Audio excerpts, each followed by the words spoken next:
What's up, guys? I am an avid herpetologist. I'm kind of new here on YouTube, and I am coming to you with a deck profile for Black Base Machinedramon for the BT9 format of the Digimon TCG. Now, I actually brought this this exact deck list actually to a store championship yesterday. Brought home second place, so pretty proud of that. But I'll be going over the deck list, my card choices, and doing a bit of a deck tech here for you guys. As I mentioned, this is a black base. I know most Machinedramon decks tend to opt for blue base because it lets them utilize things such as Kaiser Nail and Jamming Vmon. We will not be taking that route. I personally think that the deck is actually at the strongest it has ever been since its inception in EX1. A lot of the newer support, in my personal opinion, lends itself much stronger to a black base, and I'll be kind of making my arguments in case for that as we go through the deck profile here. So to begin, we're going to go over our eggs. We are running a total of 5.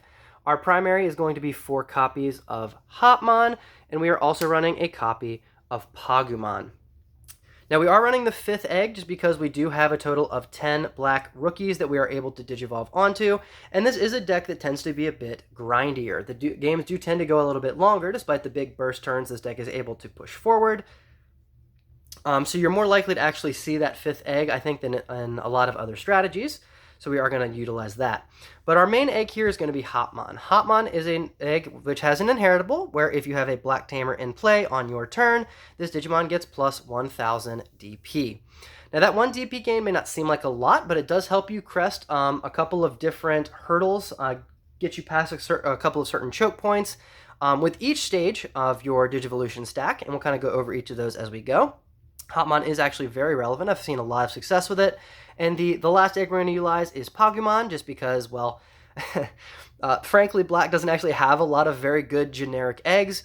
Pagumon is a source of potential advantage, so it seems the most sense that if we want to run a 5th egg, Pagumon be the best option there. Now I'm going to be leaving each of the cards out, so you'll have a nice, neat deck profile when we finish here. But we're going to move right along here to our rookies, our level 3s, starting with what I think is the most important of our rookie line, and that is going to be 4 copies of EX1 Hagurumon. This shouldn't be a surprise to anyone. This is a 4 of in almost every Machinedramon list because it is a pretty good example of what Machinedramon wants to be doing.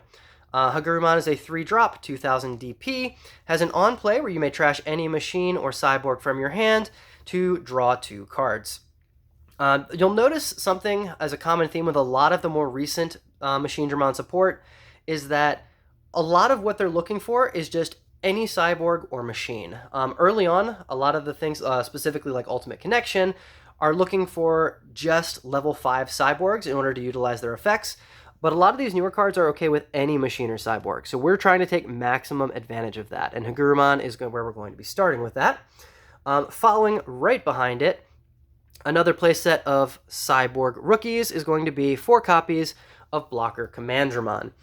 Now, the blocker effect is a lot more relevant than I think people realize. A lot of decks are able, of course, to swing through blockers, but the more blocker bodies you have, you'll realize there are certain decks that really can't get through enough of them in order to actually kill you on the turns when it matters.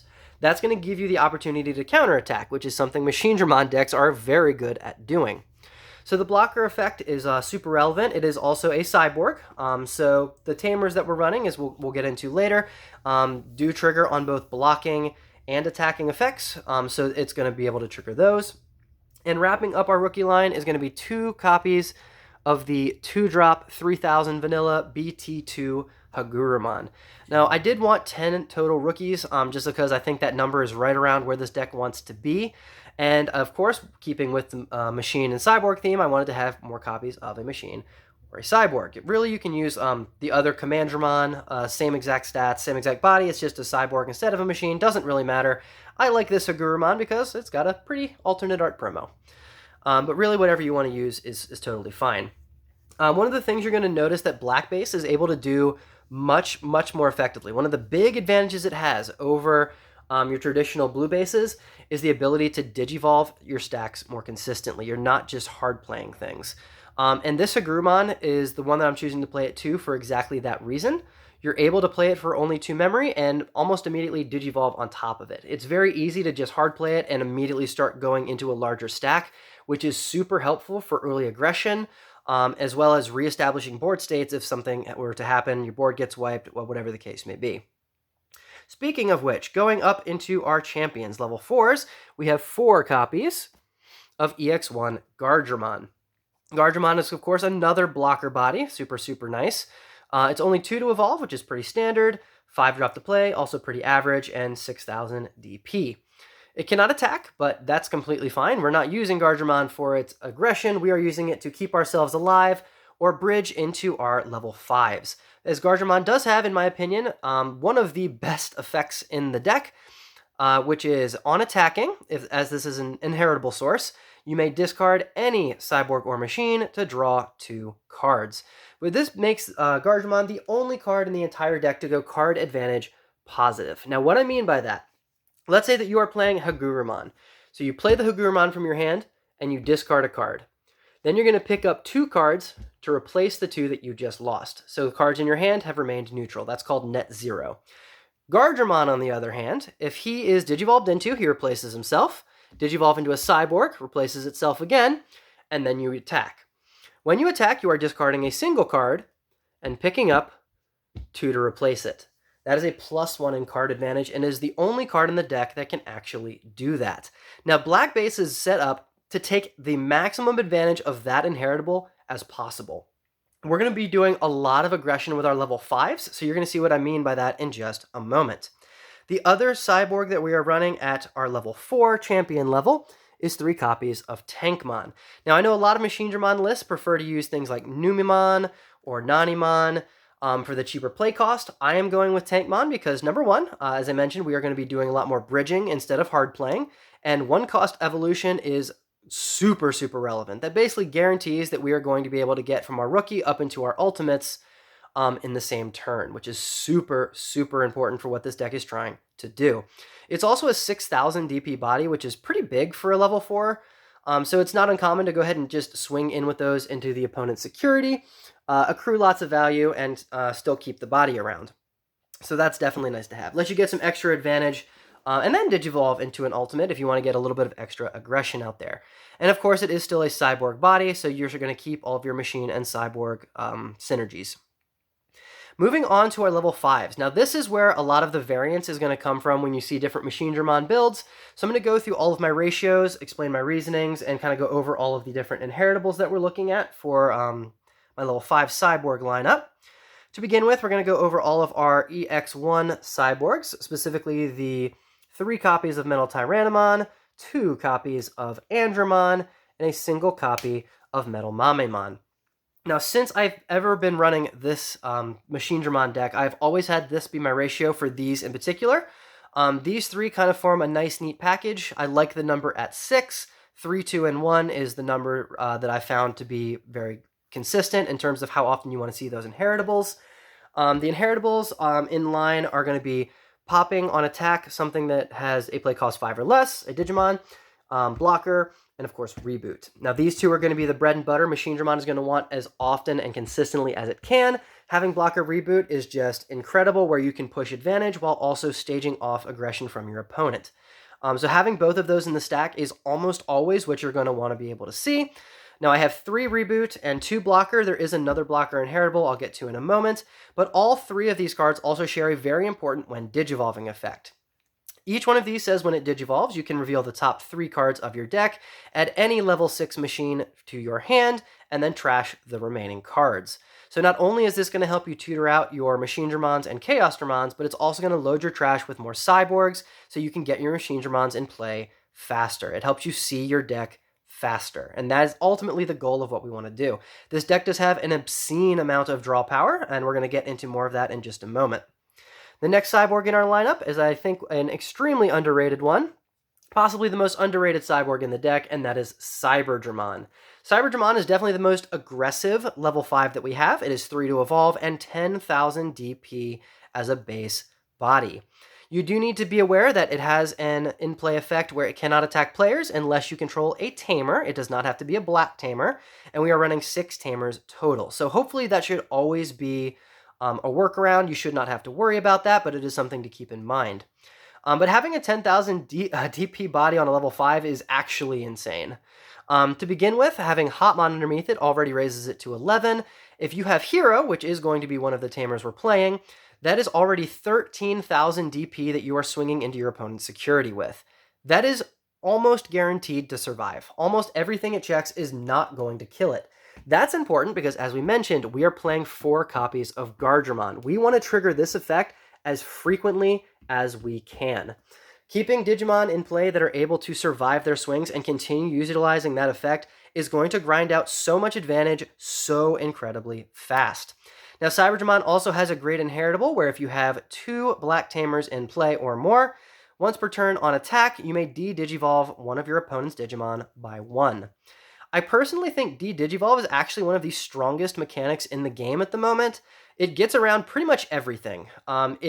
There's currently nothing that can really prevent it from happening, and it's going to help get around pesky on-deletion effects like Magnamon X, Ophanimon Fall Down mode. It helps get around pesky in-play effects such as de-digivolving blockers. At the Store Championship yesterday, I actually, in 2 different rounds, de-digivolved an Omnimon X so they could not prevent attacks.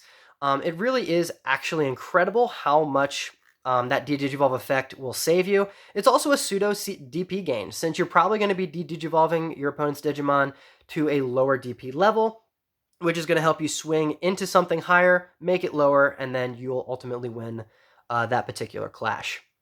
Moving on, we have 3 different variations of Megadramon. A single copy of EX1 Megadramon with a security +1 inheritable. It also has an on-play where if you play it for 7, you can delete 2 of your opponent's Digimon with 3,000 DP or less. Do not forget that that is there. It is actually surprisingly relevant. You won't do it often, but when you do, it will feel so good. We also have a single copy of Machine Black Starter Deck Megadramon with a blocker inheritable, and a single copy of BT9 Megadramon. Now, this Megadramon has an on-digivolve effect that it actually shares with when attacking inheritable. When either of them proc, on digivolve or when attacking, you get to delete one of your opponent's Digimon or Tamers with a play cost 3 or less.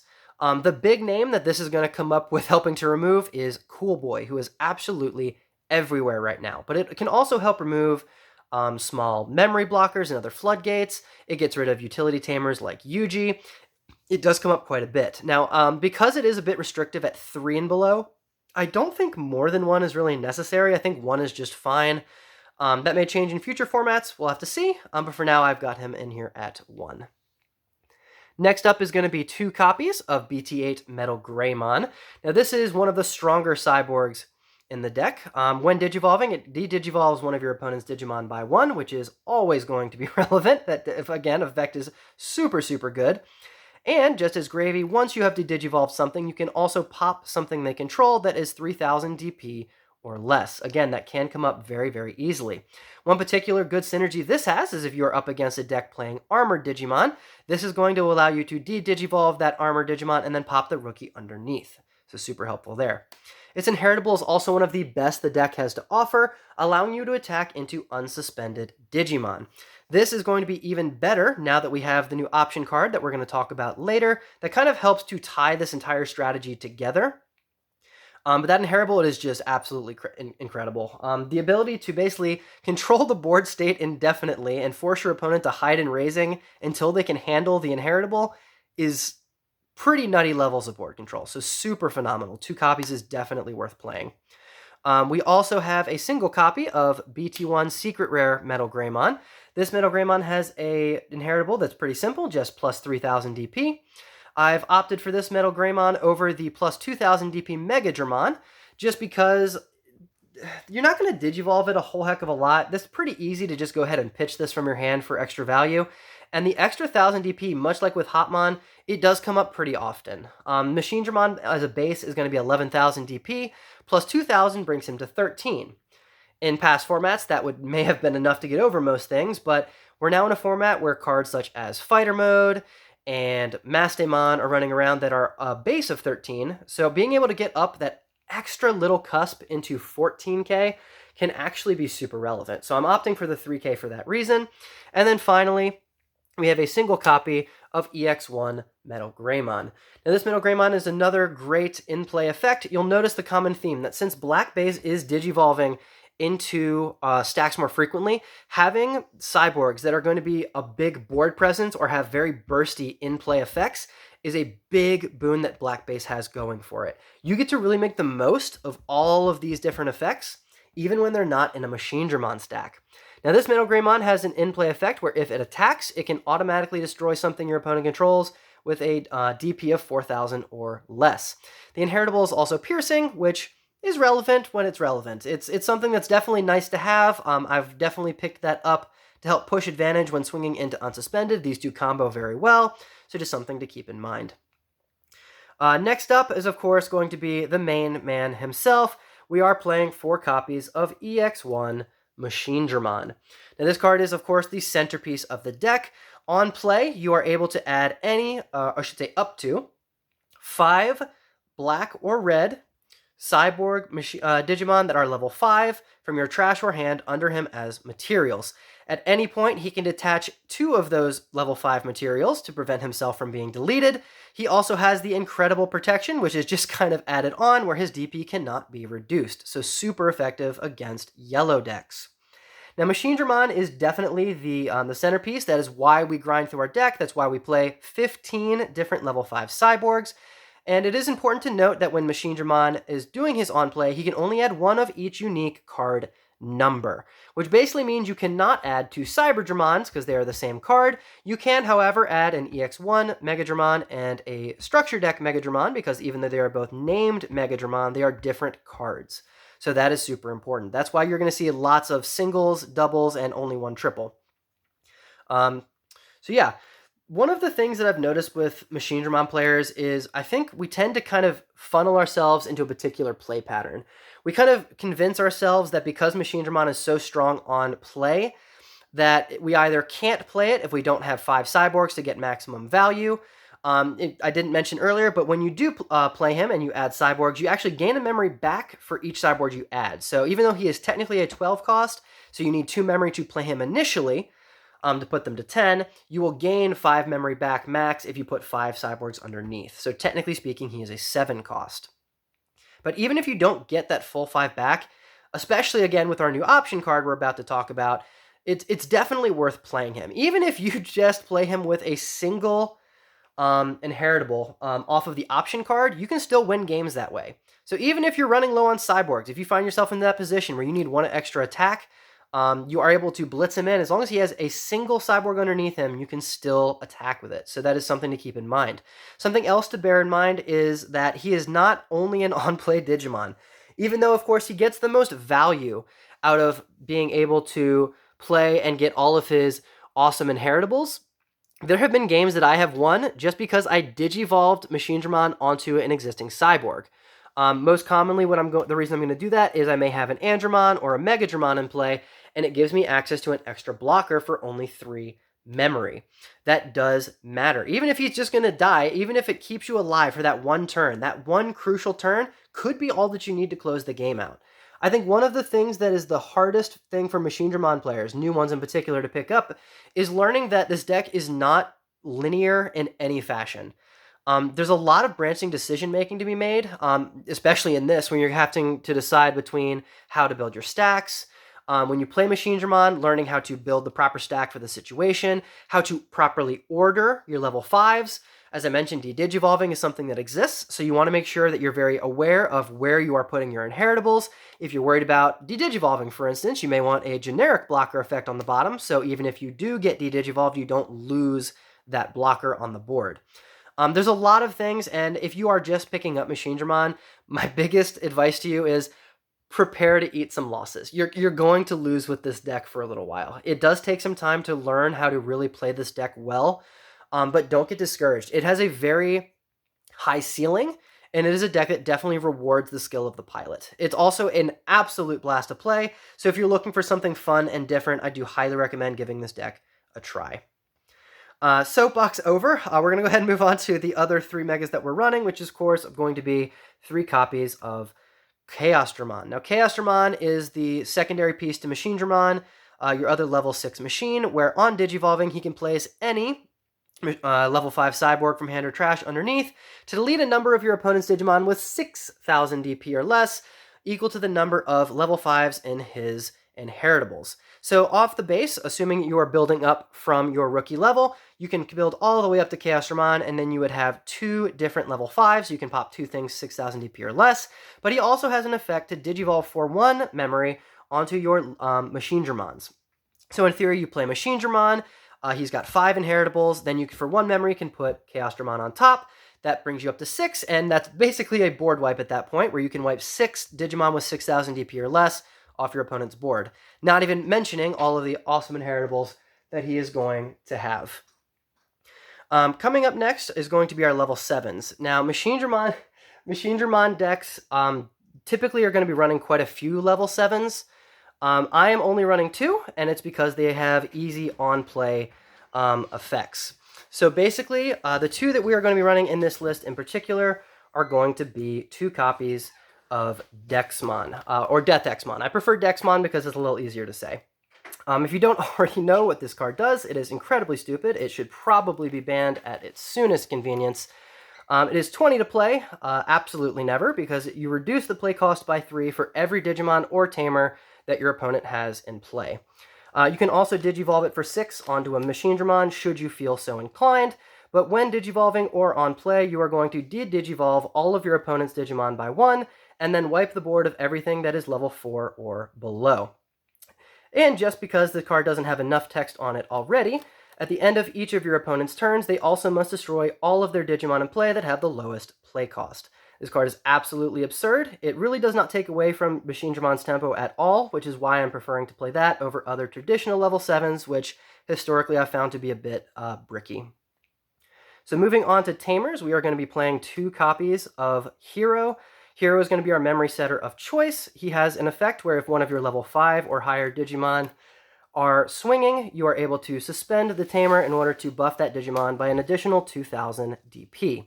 This is the card that really allows your level 5 aggression to stick around and continue accruing that value. As I mentioned, if you're playing copies of Hopmon, copies of Hiro, that's an extra 3,000 DP on any of our level 5 cyborgs. The lowest DP that we're going to see there is going to be 7, so ultimately you're going to be swinging with a minimum of 10,000 DP, which is pretty ludicrous for a level 5. That is what really gives this deck its staying power, and I think is where a lot of the deck's aggression is going to come from. Our last Tamers that we're going to be playing are going to be, in my opinion, the strongest card in the entire deck, and that is going to be 4 copies of Kazu. Now this card, if you build around it, I'm not exaggerating when I'm saying it is the strongest card the deck has going for it. So it has 2 very, very powerful abilities.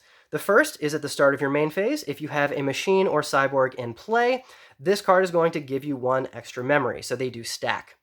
Having multiple of these in play gets very nutty very quickly, and you're likely to get more than 1 in play thanks to its second ability. Anytime on either turn, any of your cyborgs or machines become suspended, you are able to draw a card and then discard a card by suspending this Tamer. That means whether you are attacking with one of your cyborgs, blocking with one of your blockers, you are going to trigger Kazu. Kazu is absolutely insane. It is definitely kind of the linchpin that holds the deck together and what gives this deck so much dig power. It all just synergizes so well. One of the big reasons we are not playing things such as Jakurimon in our level 3 spots, Numemons, Nanimons, we've talked about them already, is because we want to be seeing these effects live as often as we can. Having that extra memory to play with on each turn can be an incredible boon for the deck. It lets you do a lot more on your turns, and having more options where you can dig through more cards faster is of course going to be good for us. Now the last 3 cards in this deck are going to be the option card that in my opinion is the reason this deck is going to start seeing some meta relevance this format, and that is going to be 3 copies of Attack of the Heavy Mobile Digimon. Now this is a 0-cost option card that lets you trash any machine or cyborg from your hand to give, this is a mouthful, I gotta make sure I read this properly, to give your level 6 Digimon with machine in their traits rush for the turn, which means they can attack the turn they come into play, and on play, if the card has a Digivolution source, it can also blitz. Having both of those effects is of course important because you can attack while your opponent has memory, but you can also attack the turn it comes into play. The big obvious synergy here is being able to blitz in a Machinedramon, which is the strongest card in the deck. It lets you get off some incredible plays, being able to instantly proc so many incredible on attack effects. It lets you blitz for game. This basically solves, in my opinion, the deck's biggest problem, which has always been speed. Anyways, guys, that is going to be my deck profile for my BT9 Machinedramon deck list. Feel free to leave comments down below if you have any questions or suggestions on how to change or improve the deck. If anyone is interested on learning more about how to play Machinedramon out, I will happily make another video. But for now, I am the Avid Herpetologist, and I will see you guys next time.